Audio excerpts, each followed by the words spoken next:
J'espère que cette carte postale te parviendra avant d'arriver au bout de mon Danube. Car c'est un long voyage sur ce fleuve auquel je rêve depuis longtemps. De Vienne en Autriche, je descendrai son cours jusqu'à son delta en mer Noire. Sur près de 2000 km, je traverserai 6 pays qui s'érigent en témoins de 25 siècles d'histoire, de culture et de civilisation européenne. De l'Autriche des Habsbourg aux sanglots des violons de Tziganes, de Budapest l'oriental au paradis des oiseaux, le Danube est un alibi rêvé pour voyageurs. Je suis attablé au Café Central, un des célèbres cafés littéraires de Vienne au XIXe siècle. Le poète Peter Altenberg avait élu domicile dans ce café. Parmi les tables occupées, son mannequin de papier mâché pense à une autre époque. J'ai comme une vague impression qu'il veut me souffler quelques mots. Savez-vous, monsieur, que le Danube ne traverse pas Vienne? Un vrai scandale. Ce Danube dans la vieille ville est une création de l'homme.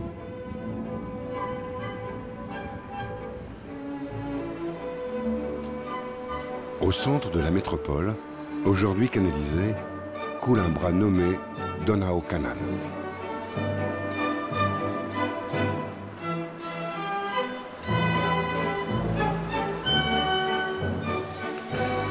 Du haut de la grande roue du Prater, l'un des emblèmes de la ville, je vois bien que la capitale autrichienne tourne le dos au fleuve.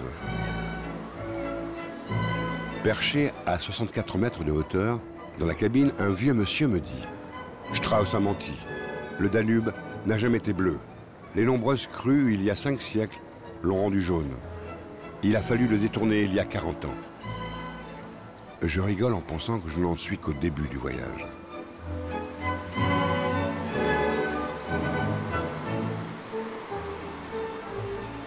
Vienne est la capitale musicale incontestable de l'Europe. 54 Praterstrasse. Au premier étage de cette maison, Johann Strauss compose sa célèbre valse, symbole de l'histoire longue et mouvementée de la vie viennoise. Pourtant, le succès se fera à Paris, ville de tous les scandales et de toutes les folies.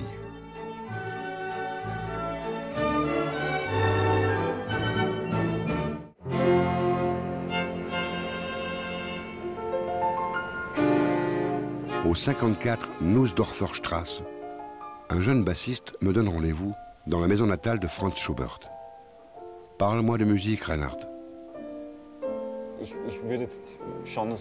J'irais jusqu'à dire qu'aujourd'hui encore, la musique de Schubert continue d'influencer la musique pop nationale et internationale.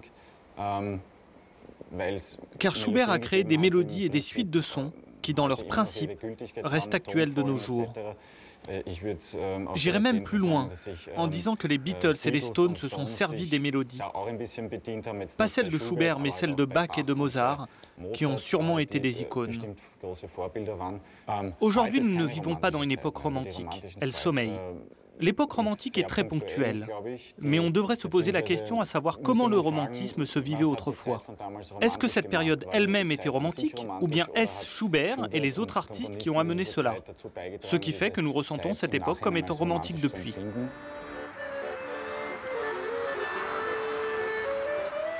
Je ne peux quitter cette ville sans flâner dans cette singulière institution viennoise de taverne-restaurant où l'on peut boire le vin nouveau, le Öhringen.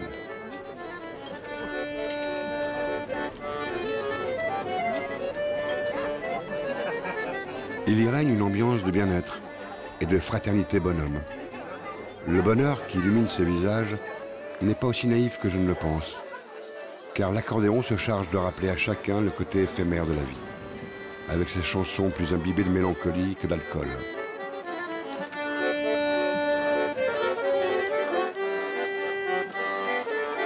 À Vienne, tout commence et finit par la musique. Tu sais, avant de partir, j'ai lu le roman, je pourrais dire le roman Fleuve, de Claudio Magris, cet écrivain italien. C'est le plus international des fleuves de la planète, écrit-il. En allemand, il s'appelle Donau, Dunaj en tchèque, Duna en hongrois, Dunav en serbo-croate, Dunarea en roumain et Dunaj en ukrainien. J'essaierai de lui être fidèle. Et vous, capitaine? 34 ans. Oui, cela fait 34 ans que je travaille dans la marine. Les 10 premières années, je voyageais sur la mer et le reste du fleuve. Nous sommes là dans une partie où il y a souvent des vents puissants, ou plutôt des tempêtes. Ces bateaux conçus pour les voyages fluviaux sont effectivement mis à l'épreuve. Peut-être devrais-je ajouter que cet hydroptère, qui est unique sur le Danube, fonctionne depuis plus de 40 ans entre Vienne et Budapest.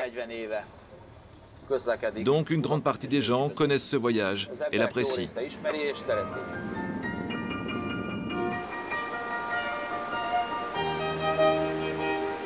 L'hydroptère mettra 5 heures pour me conduire aux portes de l'Orient. Mais que d'histoires traversées le long des rives d'un fleuve large et fort, à une vitesse grand V. Depuis sa naissance, le Danube parlait allemand. À présent, une langue slave caresse ses flots. À la vitesse de l'hydroglisseur, je le surveille de près. N'a-t-il pas franchi l'ancien rideau de fer? Une mouette plane au-dessus de ma tête. D'un coup d'aile, elle franchit une frontière. Elle est en Hongrie. Pourquoi, peu après Visegrad, le Danube change-t-il soudain de cap? Pourquoi abandonne-t-il résolument l'Est pour le Sud? Tu sais, les fleuves ont leur raison, que la raison ignore.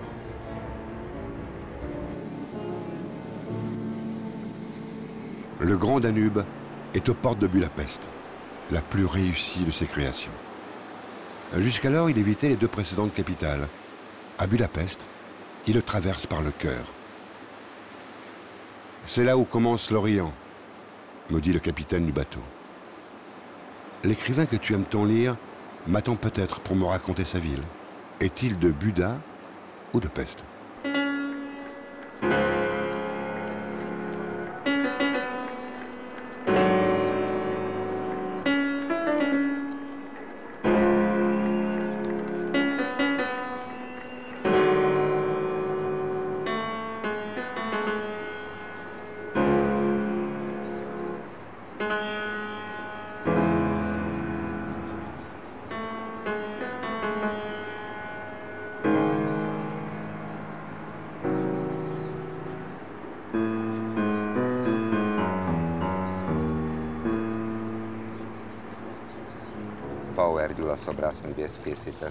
C'est le sculpteur Bauer Gyula qui a fait ces fameuses chaussures, représentant concrètement le fait qu'avant de jeter les Juifs à l'eau, on leur faisait enlever tous leurs vêtements et leurs chaussures. Ce n'était pas qu'une mise à mort collective, c'était aussi une série de meurtres brutaux. Nous sommes assis en ce moment sur les quais, du côté Pest du Danube, à quelques pas du mémorial commémorant le massacre de nombreux Juifs, tués puis jetés dans le Danube en 1944.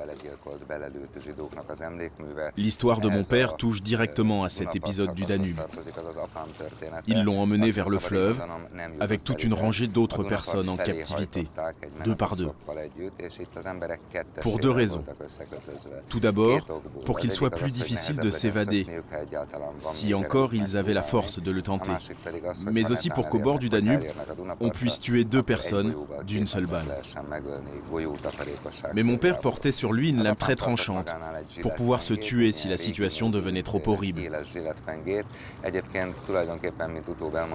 C'est avec cela qu'il coupa la corde par laquelle lui et un déserteur étaient attachés. Et tous 2 sont partis dans 2 directions différentes, se disant qu'il y avait relativement peu de surveillance et que l'un d'entre eux aurait sûrement de la chance.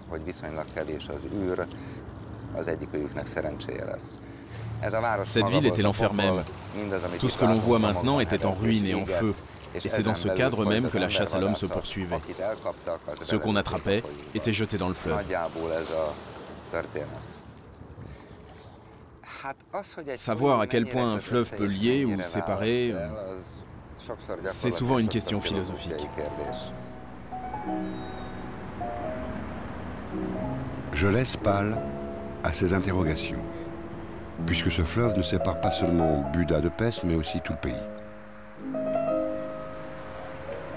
Cette séparation datant d'il y a 2000 ans me donne l'impression d'être toujours valable aujourd'hui. Rive droite et rive gauche le regarde. Tu sais, ici, le Danube s'appelle Duna. Il réussit un mariage aussi parfait que celui de Paris avec la Seine. La capitale hongroise est la seule à accepter le fleuve dans toute sa vigueur et sa noblesse.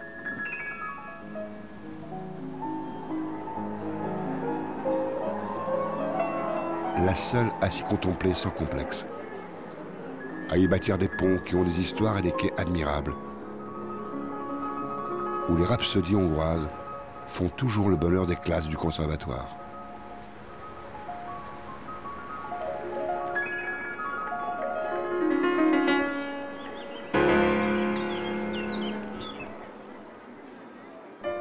Dans ton courrier, tu me demandes de te ramener de vieilles cartes postales. J'en ai trouvé chez l'antiquaire du coin. Au XIXe siècle, on demandait encore aux Hongrois si l'Orient commençait à Budapest.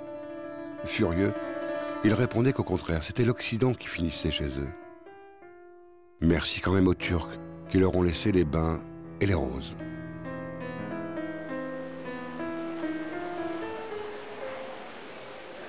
Zoltan, mon guide, m'a concocté un programme d'enfer. Me mesurer aux échecs au bain tchétchénil, à moitié immergé dans l'eau curative.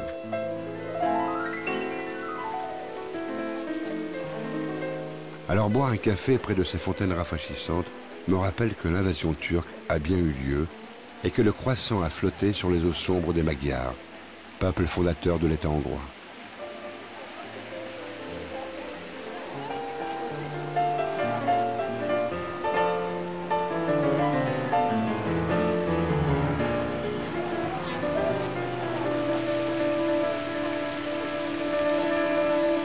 Dans cette ville capable d'honorer non pas le soldat mais l'écrivain inconnu, et qui n'est pas une ville comme les autres, j'ai envie de décliner l'infinitif à tous les temps.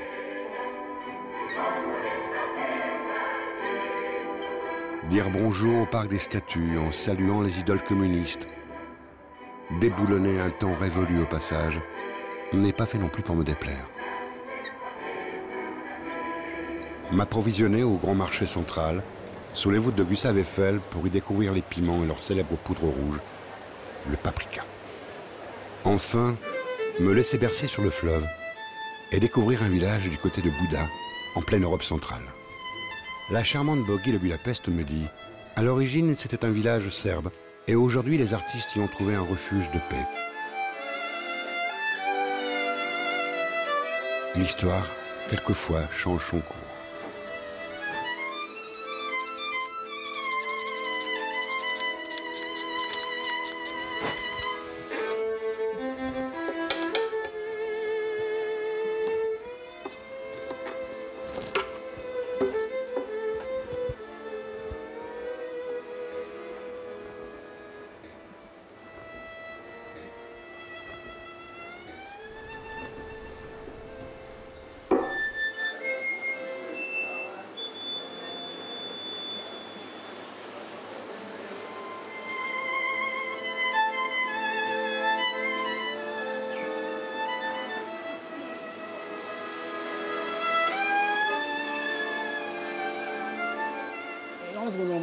Je crois que ce n'est pas le Danube qui a une histoire tragique, mais ce sont les hommes qui sont allés vivre à ses côtés. Ce sont eux qui ont fait l'histoire et provoqué les tragédies. Ce fleuve coule depuis des siècles, il est très beau, et avant on pouvait même s'y baigner. Ici on peut encore se baigner, mais au-delà de Budapest, on ne peut plus.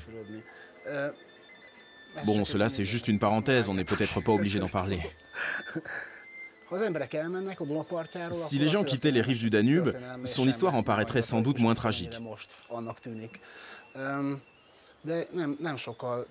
Mais son histoire n'est pas plus tragique que celle de la Volga, de l'Elbe ou de la Tamise, par exemple.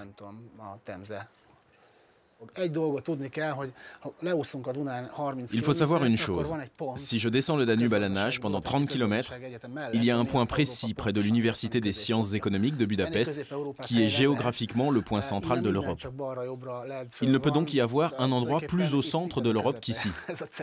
C'est à cause de ce centre géographique, oui géographique, que la Hongrie occupe une telle place, car tous les peuples l'ont traversé, les Turcs, les Autrichiens, les Français. Tout le monde est passé par là. Napoléon, les Russes aussi, et tous les autres. Elle a été traversée par tous, sans arrêt. Et c'est pour cela qu'elle est comme ça aujourd'hui. Et cela serait très bien, mais il nous faut trouver nos racines. Il faut que chacun trouve ses propres racines, que chacun revendique ses origines. Et s'il croit en lui-même, il pourra croire aux autres, qu'ils soient juifs ou gitans, peu importe.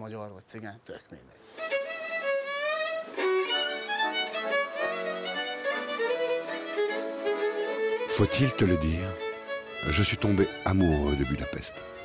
Et c'est de cette ville que mon fil d'Ariane aquatique repartira pour atteindre le Danube des frontières. Lecce de Rome, bonne route chez les Tziganes. Fini la gloire, terminez les louanges et l'admiration de cette grande dame européenne, nourrie de 1000 ans d'histoire splendide et douloureuse. C'est une aventure maintenant solitaire que vit le Danube, dans la plaine hongroise aux horizons sans bornes. Une plaine à perdre haleine où le fleuve suit obstinément la direction du sud. Plein sud pendant 200 km. À ce stade, il ne nous reste plus que 1600 km à parcourir pour atteindre la mer Noire.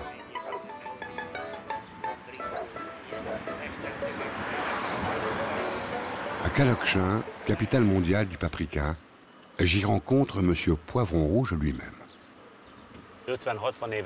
Il y a environ 50 à 70 ans, avec le paprika, tout se faisait manuellement. La plantation était entourée d'une tranchée et il faisait des trous à la main dans lesquels il plantait le paprika. Ils arrosaient à l'aide d'un arrosoir parce qu'il n'y avait aucun autre moyen de le faire. Sur ces images, on voit bien qu'on transportait la marchandise vers l'usine, car il s'agissait déjà de la compagnie d'exploitation de Kalocsa, et à ce moment-là, le transport se faisait par chevaux. Et c'est là-bas qu'on le sélectionnait, qu'on le vérifiait au niveau du label de qualité. À l'usine, ils laissaient toujours 1 ou 2 kilos aux propriétaires du champ, le reste, ils le gardaient pour eux. Et là, c'étaient les moulins sur le fleuve dont on se servait pour moudre le paprika. De là, ils chargeaient le paprika dans les sacs. Ici, il y a un champ qui ressemble à là où on se trouve. Venez, je vais vous montrer.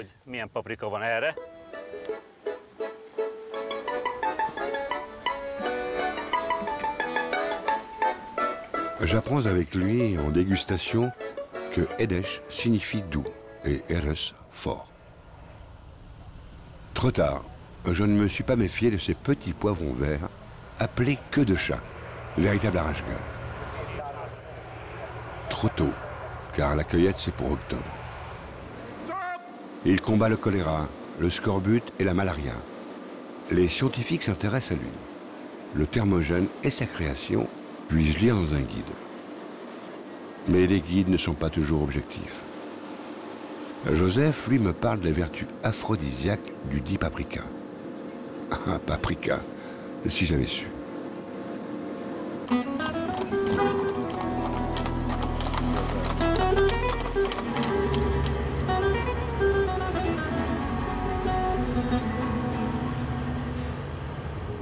À l'est du fleuve, sur la rive gauche, c'est la grande plaine, l'Alfold, immense et plat pays qui court vers l'Orient.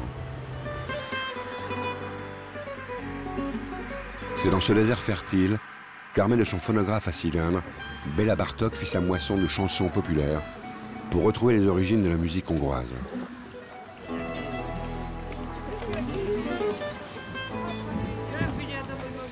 Ici, qui dit tzigane, dit liberté. Rire, plainte et larmes, toute l'âme de ce peuple mystérieux m'est offerte dans les villages que je traverse. Adieu romantique Puszcza. Le Danube continue sa descente vers le sud, toujours le sud.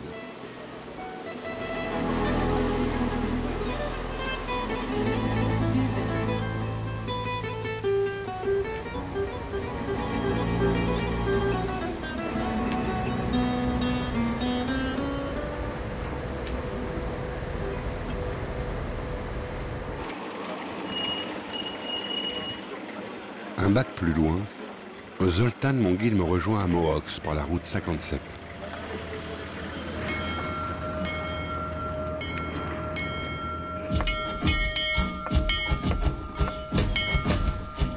C'est le 29 août 1526 qu'a lieu la bataille de Mohox. Le royaume de Hongrie renversé par les Turcs, est effacé pour des siècles. C'est ici que les troupes du roi Louis II livrèrent un combat désespéré contre l'armée de Soliman le Magnifique. Soldats agonisants, bras coupés, chevaux à terre et farouches généraux. On peut imaginer l'horreur. 80 000 Turcs pour 25 000 Hongrois, c'est une bataille, même au début, c'était fait. C'est sûr que les Turcs allaient gagner. C'est ce qui s'est passé. Le roi s'est noyé dans un ruisseau. C'est la tragédie hongroise. C'est la tragédie hongroise. C'est quelque chose d'inimaginable. C'est vraiment Mohács dans l'esprit des Hongrois. C'est la grande défaite et c'est quelque chose qui date de 500 ans. Alors ici, il y a on ne peut même pas dire que c'était une grande bataille parce que ça dure 1h30. Alors ce qui fait que vraiment les troupes hongroises ont été complètement rasées. Ici, il y avait 18 000 morts à plusieurs endroits séparés. Les Turcs étaient tellement nombreux qu'ils n'ont laissé aucune chance. En même temps, cet événement a vraiment décidé le sort de l'Europe. Déjà, il l'a mis en feu et ça dure toujours. C'est-à-dire que ce qui s'est passé ici, on le sent toujours, c'est la séparation de la Hongrie en 3 parties et puis après, l'Europe séparée en 2 parties. Et dans l'esprit des Hongrois, c'est quelque chose de très, très, très important. Pour un Hongrois qui vit en Hongrie, Mohács, ça veut dire la défaite, ça veut dire la grande bataille de Mohács où le sort de l'Europe s'est décidé.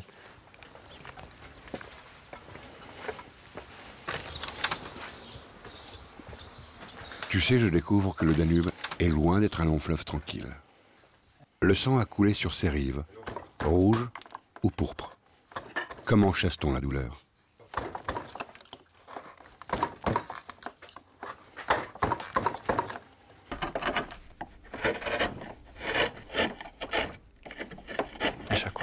C'est un masque de culte. Comment dire? C'est un masque empreint de spiritualité. Le Busho dessine à l'origine un être à grande tête, un personnage de la forêt, un démon qui représente les peurs humaines. Cependant, le Busho est en lui-même une créature fantastique, qui, quelque part, symbolise la bonté, puisque c'est de nous qu'il chasse le mal, la peur et le manque.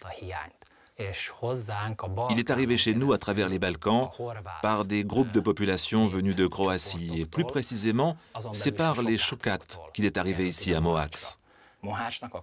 La culture de cette ville consiste à célébrer chaque année le carnaval. On y célèbre la fierté, chaque année, de vaincre la peur, le manque, les Turcs, peu importe qui, le mal. Et puisqu'il est lié dans ce sens au carnaval, il m'est impossible concrètement d'oublier qu'en 1526, les Turcs nous ont battus.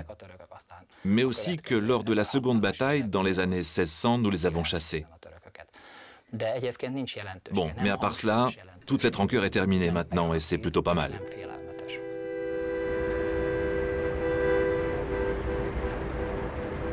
« 400 km de joie et de peine hongroise. Le Danube, pour toutes ces raisons, est passé par toutes les couleurs de l'arc-en-ciel.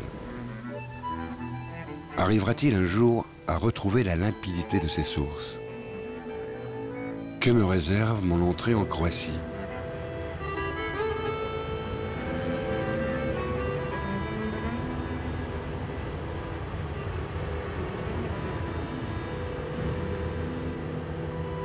Le Danube traverse sa 3e frontière, continuant son cours en Slavonie orientale, véritable grenier de la Croatie. Puis à Belgrade, il fait l'amour avec la Save, qui lui permet de doubler son capital en eau en moins de 300 km. Cela ne lui était pas arrivé depuis l'Autriche.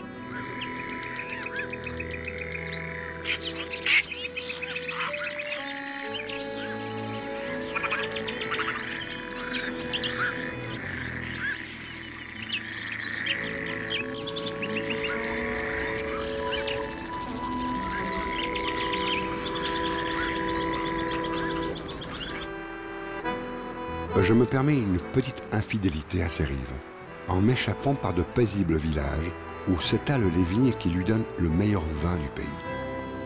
Mais tout est plat. La plus haute de nos montagnes est un chou, plaisantent les vignerons.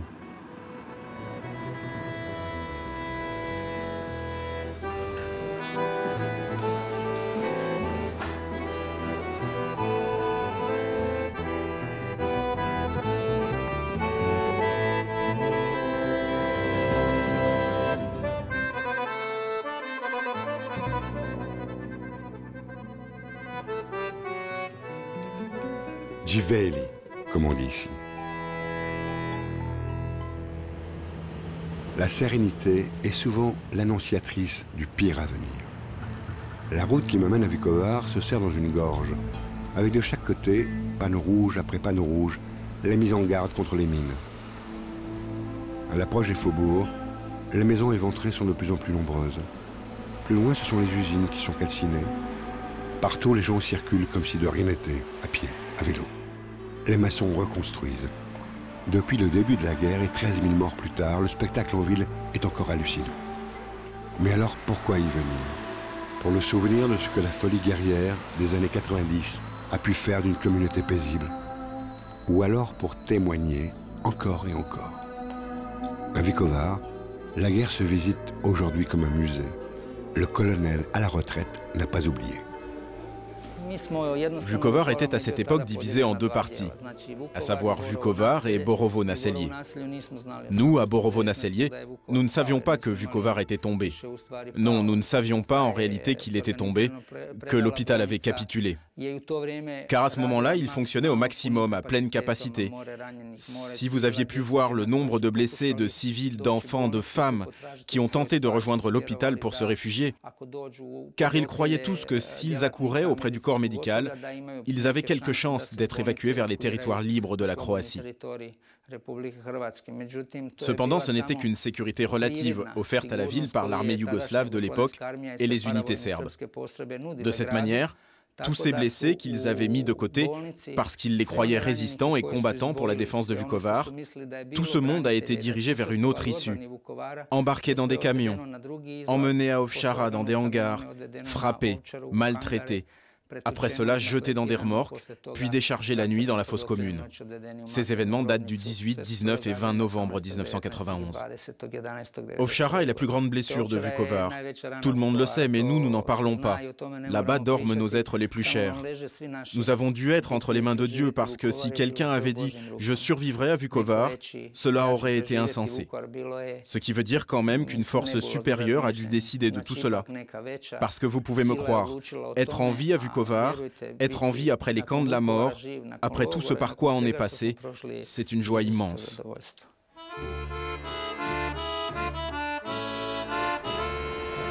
Au milieu de bâtiments criblés d'impacts de but, les nouvelles constructions rendent le reste encore plus pathétique.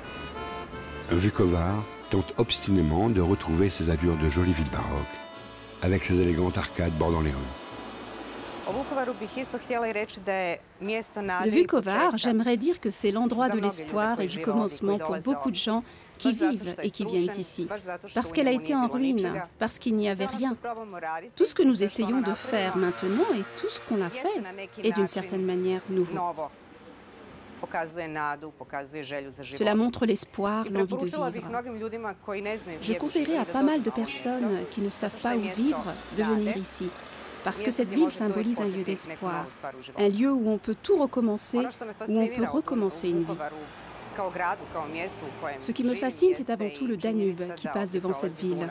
C'est le plus puissant fleuve du monde. Chaque fois que j'ai un problème, ou que je me sens triste ou désespérée, je puise l'énergie et la force en lui. Au confluent du Danube et de la Vuka, le soleil se couche sur cette invitation à prendre des forces pour le voyage. Ce soir, le Danube fait son cinéma entre l'Est et l'Ouest.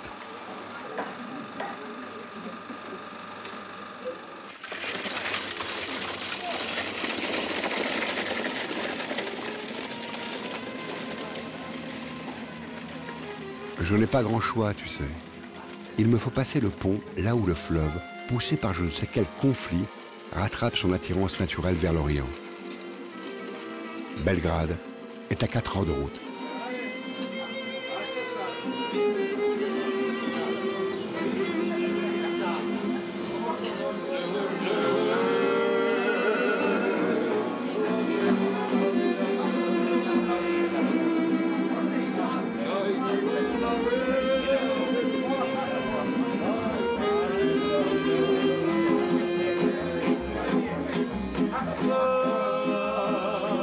C'est drôle ce mot, mais je suis en Voïvodine sans le savoir. en fait en plein Balkan. Novi Sad est le berceau de la culture serbe.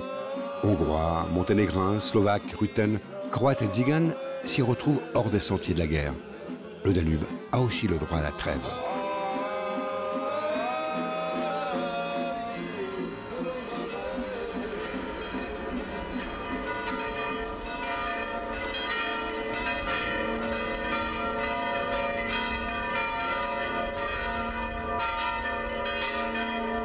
Bizarre impression que de me trouver un dimanche 14 juillet en l'église orthodoxe de Saint-Sava.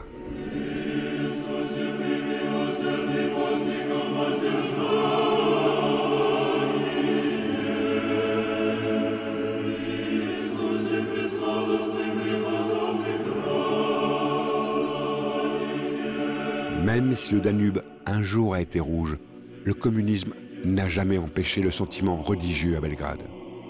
Vous savez, les bombardements de l'OTAN en 1999 ont même encouragé la vitalité religieuse, me souffle un fidèle.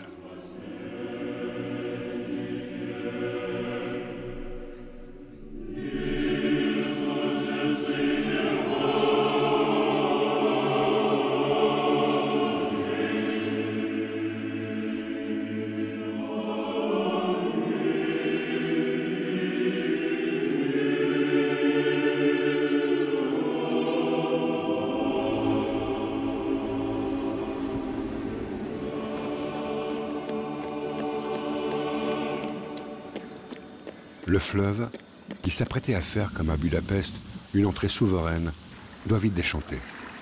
Une rivière, la Save, de 300 mètres de large, lui dispute la gloire d'avoir créé cette cité. Si l'eau danubienne ne traverse pas la ville, elle l'imprègne. Du haut de ses murailles, le Kalemegdan surveille l'union de la Save et du fleuve roi. C'est le lieu de mémoire pour tous les Serbes. Je suis un exemplaire de Yugo-nostalgie, mais je ne suis pas seul. Il y a beaucoup de monde qui sont Yugo-nostalgiques. Ici en Serbie, par exemple, on parle ouvertement. Et on dit ouvertement, je suis Yugo-nostalgique, parce qu'on était né dans un pays. On a passé notre jeunesse. Certaines personnes ils ont vécu toute la vie dans un pays qui n'existe plus. Alors, c'est normal qu'ils sont Yugo-nostalgiques. Je ne sais pas. Est-ce qu'en Bosnie, en Croatie, dans les autres pays de l'ex-Yougoslavie, existent les gens qui sont yugo-nostalgiques? J'en suis sûr qu'il y a.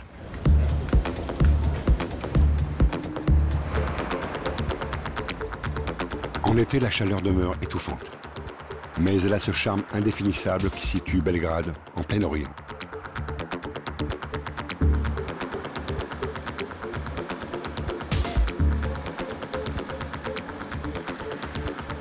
Le jour s'annonce semé d'étoiles, de musique et d'odeurs. Je ne peux résister alors à l'appel des magiciennes de la vie.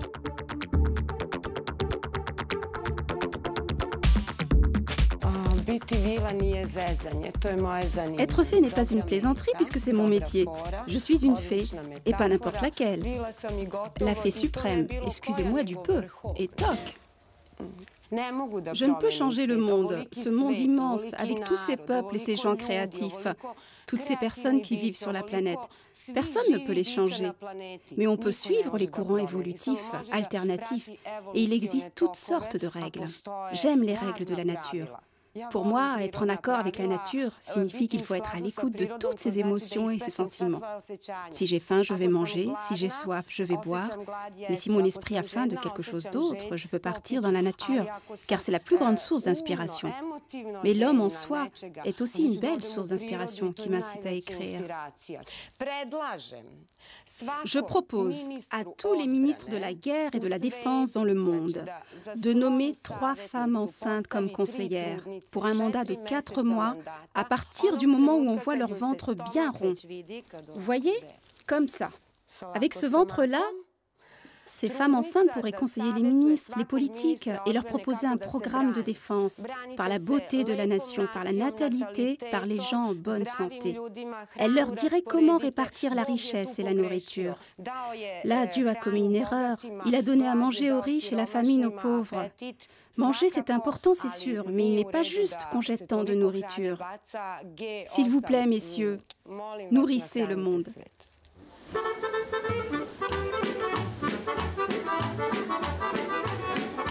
Au son d'un orchestre tzigane, on me sert des feuilles de vigne et des paprikas farcis de riz et de viande. Et bien sûr, la célèbre bouillabaisse du Danube. Et puis la nuit balkanique enveloppe Belgrade.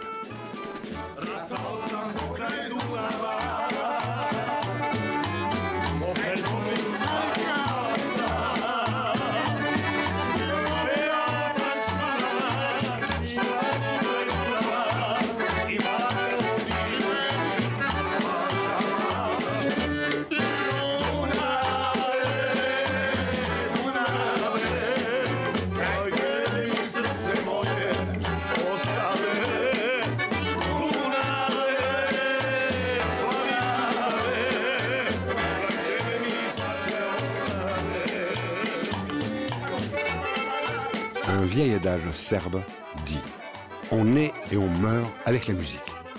Mais ai-je vraiment envie de mourir à Belgrade?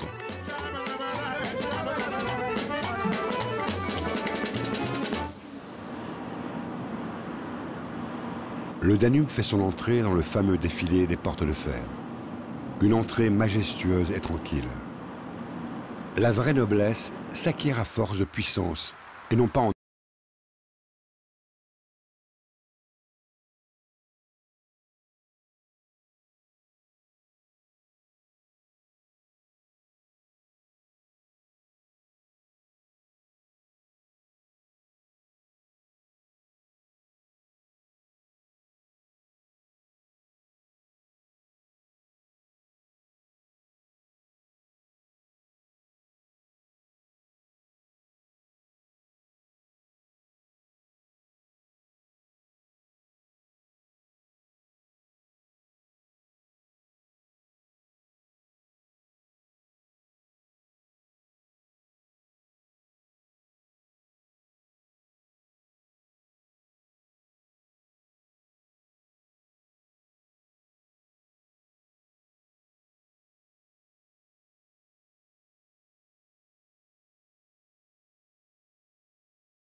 pour installer un gigantesque complexe hydroélectrique produisant 3200 MW annuellement.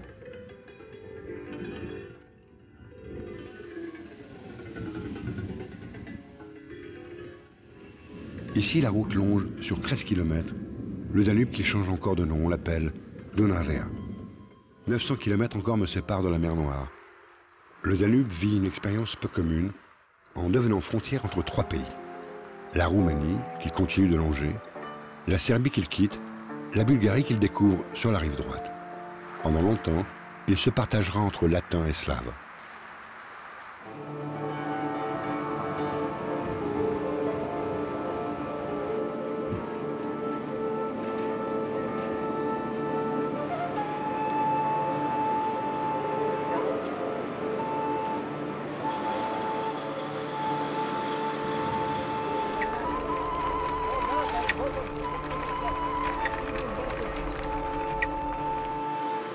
Je rentre au pays d'origine d'Elias Canetti et de Sylvie Vartan. Première ville bulgare, Vidin. Située sur une hauteur, c'est une capitale régionale agréable au bord du Danube.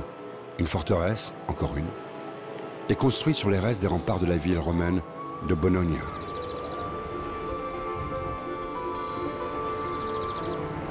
Je choisis une péniche à quai, transformée en restaurant, pour aller déguster l'esturgeon du fleuve. Insolite, les Bulgares font le contraire de nous pour dire oui et non. Pour dire oui, ils tournent la tête de côté. Pour dire non, ils l'inclinent d'avant en arrière.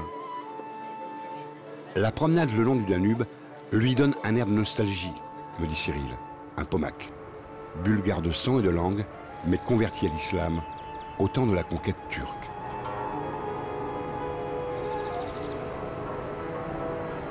Ce soir, j'ai envie de m'endormir en Orient, sans muezzin.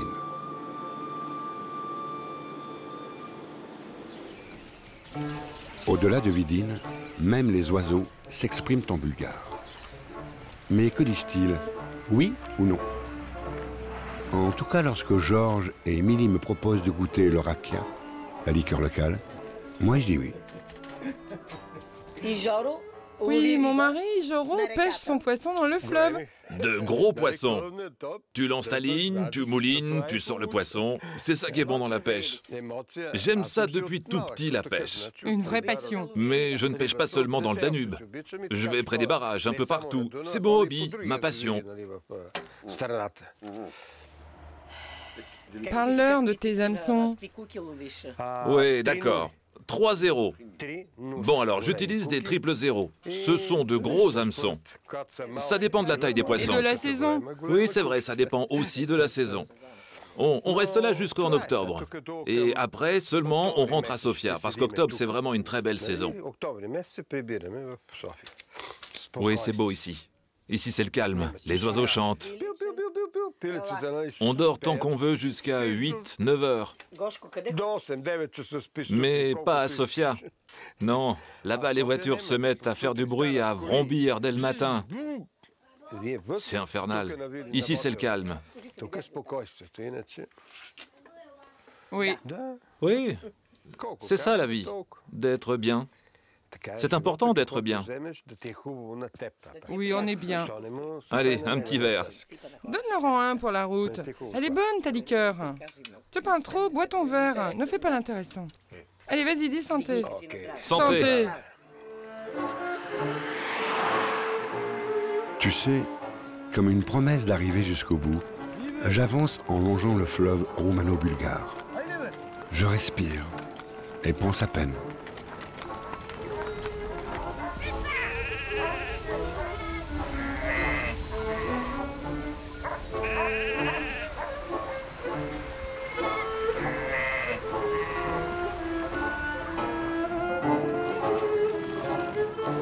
En 1860, des réfugiés circassiens fuient l'oppression du tsar. Ils se tournent vers l'Empire ottoman, qui leur offre ces terres danubiennes, alors que Turcs, Grecs, Albanais, Juifs et Tziganes sont déjà là dans cette région charnière entre l'Europe, l'Asie et la Méditerranée. Je peux comprendre ici mon attrait pour l'âme bulgare. Je l'ai frôlé.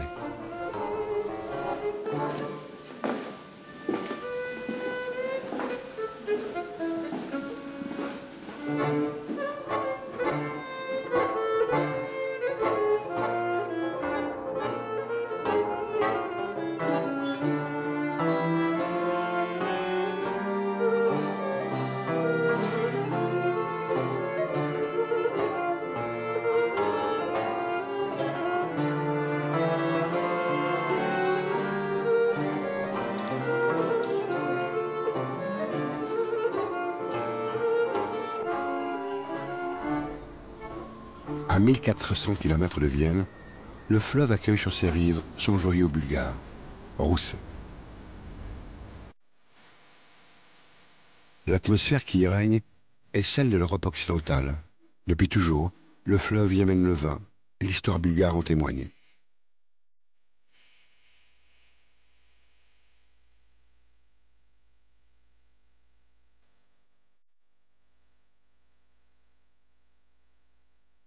Sur le Balkan Princess, je pars pour rêver du beau Danube, qui n'est plus bleu depuis longtemps, car les folies industrielles de Ceausescu ont pollué son cours. Tu sais, sur le bateau, il n'y a pas que des marins qui connaissent le fleuve. Frédéric, de Nizza, Lucas et Alexia de Bucarest ont traversé le pont de l'amitié pour un week-end. Les fleuves sont surtout faits pour les rencontres. Un fleuve, c'est un endroit de liberté dans une ville. Et dans ce sens-là, ça manque peut-être à Bucarest. C'est ce rêve un peu qui manque quand on n'a pas un fleuve dans une ville. Un endroit où on dit si je vais dessus ce soir, demain je serai plus là. Mais les gens sont pas si différents. J'ai un peu l'impression d'être en Roumanie ici. Et justement, on a été choqués que les deux ressemblent beaucoup, hein, des petits détails. Quand on est venu, quand on a passé la frontière, le pont et tout ça, on cherchait un endroit. Et allez, on demandait des Bulgares sur la rue, est-ce que vous connaissez cet endroit? Et ils ne savaient pas, mais ils te disaient quand même leur avis. Alors c'est ça l'endroit? Et puis ils faisaient, ouais, et ça c'est non. Et alors toi, toi tu vas par là-bas.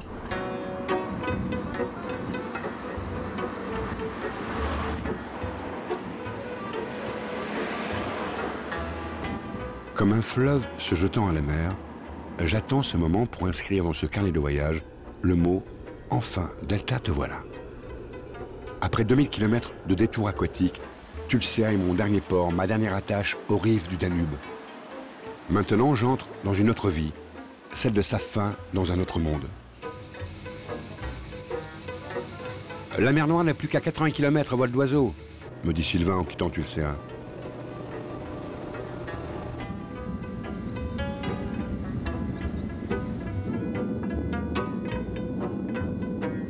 Le Danube se partage en 3 bras pour former un triangle d'eau et de terre de 5600 km². Il représente un enjeu important. Un seul convoi fluvial de 4400 tonnes remplace 250 camions de 20 tonnes. Résultat, les écosystèmes sont perturbés. L'UNESCO veille sur cette réserve de la biosphère, mais pour combien de temps? Et pourquoi faire? Comme disait le commandant Cousteau.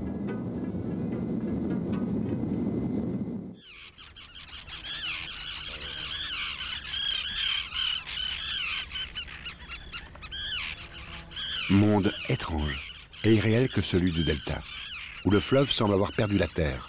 Ce matin, en pays Lipovène, je vais essayer de mettre mes 5 sens en éveil. La vue avec la faune et la flore, l'ouïe avec les milliers de cris d'oiseaux, l'odorat avec les effluves du delta, le toucher avec le végétal, et enfin, le goût du bonheur.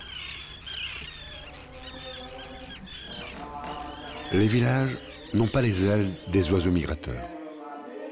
Dans le temps, ils sont restés figés.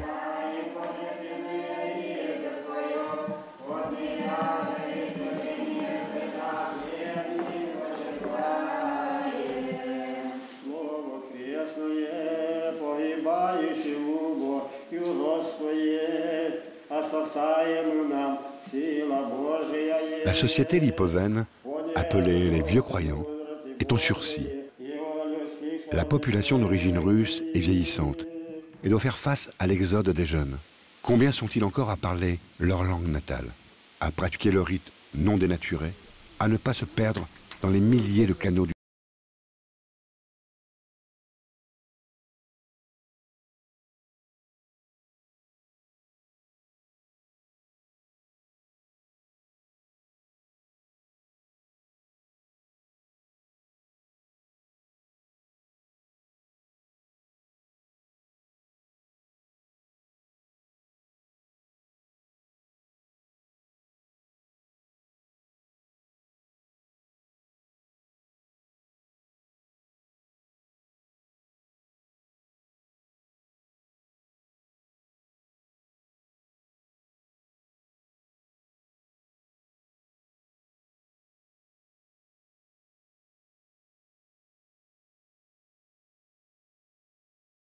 Là, Péripraba, l'extrémité, le bout de l'Europe, donc tout le delta, c'est tout ça.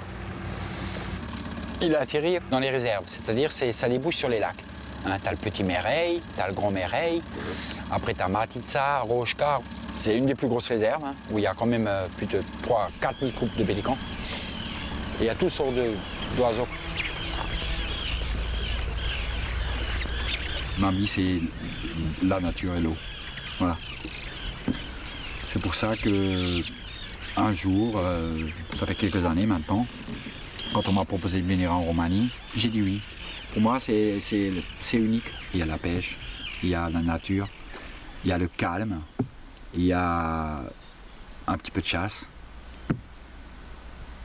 Et je ne sais pas ce qu'on peut trouver de mieux à l'heure actuelle. C'est le paradis pour le poisson, le paradis pour les oiseaux et le paradis pour les hommes.